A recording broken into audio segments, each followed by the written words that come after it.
વલસાડ જિલ્લામાં ભારે વરસાદના કારણે સમગ્ર જિલ્લો જળબંબાકાર બન્યો। અનેક વિસ્તારોમાં પાણી ભરાયા તો કેટલાક વિસ્તારોમાં 200 થી વધુ લોકોનું સ્થળાંતર કરાયું। જિલ્લા કલેક્ટરે સ્થળ નિરીક્ષણ કર્યું। વલસાડ શહેર અને સમગ્ર જિલ્લામાં ગત રાતથી ધોધમાર વરસાદ વરસી રહ્યો છે। શહેર તેમજ ઉપરવાસમાં પડેલા મુશળધાર વરસાદના કારણે તિથલ રોડ, પીચિંગ, કાશ્મીર નગર, ચીફવાડ અને વિવિધ વિસ્તારો તેમજ નીચાણવાળા વિસ્તારોમાં પાણી ભરાઈ ગયા છે। મુશળધાર વરસાદ અને નદીઓમાં વધતા જળસ્તરના કારણે તંત્ર એલર્ટ મોડ પર આવી ગયું છે। કાશ્મીર નગર અને લીલાપોરમાંથી લોકોનું સ્થળાંતર શરૂ થઈ ગયું હતું। 200 જેટલા લોકોનું સ્થળાંતર કરવામાં આવ્યું છે।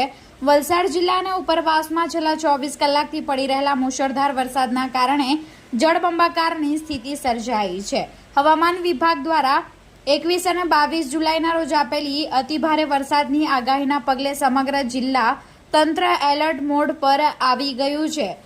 વલસાડ શહેરના અનેક વિસ્તારોમાં નીચાણવાળા વિસ્તારોમાં પાણી ભરાઈ જવા પામ્યા છે તો વલસાડ શહેરની ઔરંગા નદી બે કાંઠે વહી રહી છે। તેમજ વિસ્તારમાં આવેલા કાશ્મીરનગર વિસ્તારમાં પણ નદીના પાણી ફરી વળતા 200 થી વધુ લોકોનું નજીકમાં આવેલી પ્રાથમિક શાળામાં રેસ્ક્યુ કરવામાં આવ્યું છે।